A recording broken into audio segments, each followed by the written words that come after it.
आसान माता की कथा में, जिसमें अमीर जेठानी और गरीब देवरानी की कहानी के बारे में बताया गया है। देवरानी बहुत गरीब थी, खाने के लिए भी बहुत मुश्किल से मिलता था। बच्चों के भरण पोषण के लिए वह बाहर काम करने के लिए भी तैयार थी। इसलिए वह अपनी जेठानी के पास गई और बोली, दीदी मेरे लिए कोई काम ढूंढ दो। मैं कहाँ ढूंढने जाऊंगी, मेरे को कुछ पता ही नहीं। तो जेठानी ने कहा कि तुम बाहर कहाँ काम करने जाओगी, मेरे ही घर में काम कर लेना। मैं उसके बदले तुम्हें कुछ ना कुछ दे दिया करूँगी। देवरानी खुश होकर कहने लगी, ठीक है, कल से मैं काम पर आऊँगी। वह अगले दिन से ही घर का सारा काम करने शुरू कर दिया। सारा काम करने के बाद जब वह जाने लगती तो जेठानी अपने घर का बचा कुचा खाना उसको दे देती। देवरानी उस खाने को लेकर अपने घर गई तो बच्चे खाने को लेकर छीना झपटी करते हुए बोले, देखे तो बड़ी माँ ने क्या दिया है। बच्चे खाने को देखकर बहुत खुश हुए। गरीबी इतनी थी कि बच्चों को वह भी खाना अच्छा लग रहा था, इसलिए वह रोज रोज कुछ न कुछ बच्चों के खाने के लिए लाती। एक दिन जेठानी के मन में आसान माता की पूजा करने का विचार आया। उसने गुरुवार को पूजा करनी थी, इसलिए एक दिन पहले सबको न्योता दे दिया और देवरानी से कहा कि कल जल्दी आकर चौका बर्तन और सारी सफाई करके चले जाना। देवरानी ने अगले दिन सुबह जल्दी आकर सारा काम कर लिया। तभी जेठानी ने कहा कि अब तुम जाओ। अब जेठानी ने बड़े विधि विधान से पूजा की। आसान माता की पूजा की सारी सामग्री रखी।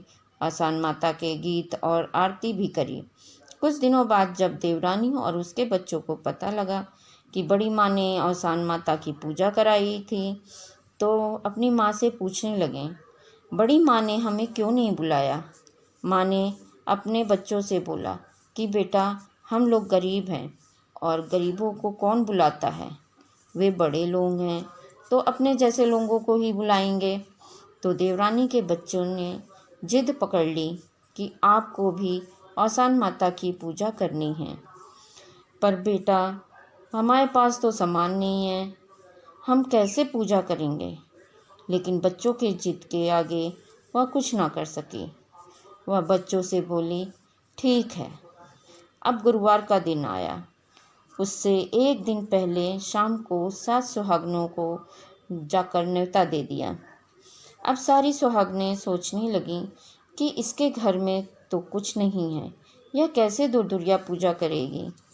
उसने सुबह जल्दी उठकर स्नान किया, सारे घर की सफाई की, जहाँ पूजा करना था वहाँ गंगा जल छिड़का, पर दुर्दुरिया पूजा का कोई सामान उसके पास नहीं था।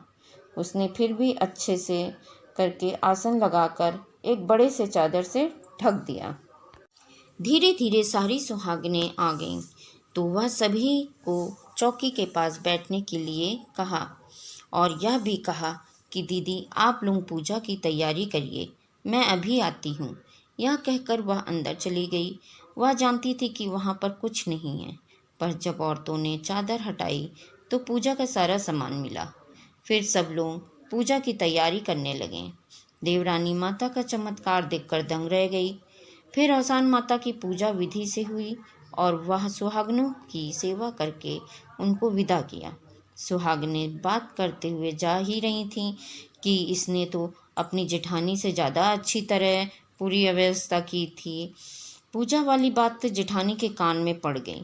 जेठानी देवरानी से नाराज होकर बोली, एक तो तुझे काम दिया, तू मेरे घर से चोरी करके अपने घर में तूने पूजा की है।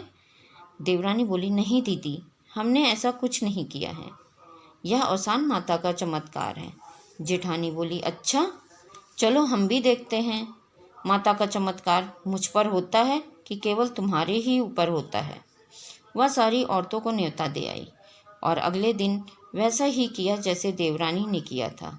अब सारी सुहागनों को आने के बाद वह उनसे बोली, आप व्यवस्था कीजिए, मैं अभी आ रही हूँ। जैसे ही औरतों ने चादर खोला, वैसे ही सांप बिच्छू जैसे जानवर देखकर डरकर भागने लगीं। सारी औरतों ने जेठानी को खूब सुनाया कि आपको जब पूजा ही नहीं करनी थी तो यह सब क्यों किया। हम सब भूखे प्यासे पूजा के लिए आए हैं। अब जेठानी को यह देखकर गुस्सा आ रहा था। उसने देवरानी को बुलाया और कहा, तुम तो कह रही थी कि माता ने तुम्हारे यहाँ चमत्कार किया था, तो मेरे यहाँ क्यों नहीं?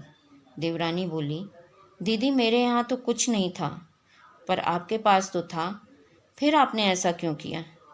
यह सब आपके साथ अवसान माता ने किया है, क्योंकि आपने ईर्ष्यावश यह कार्य किया है। आपको माता से क्षमा मांगनी चाहिए और उनकी पूजा विधि विधान से करनी चाहिए।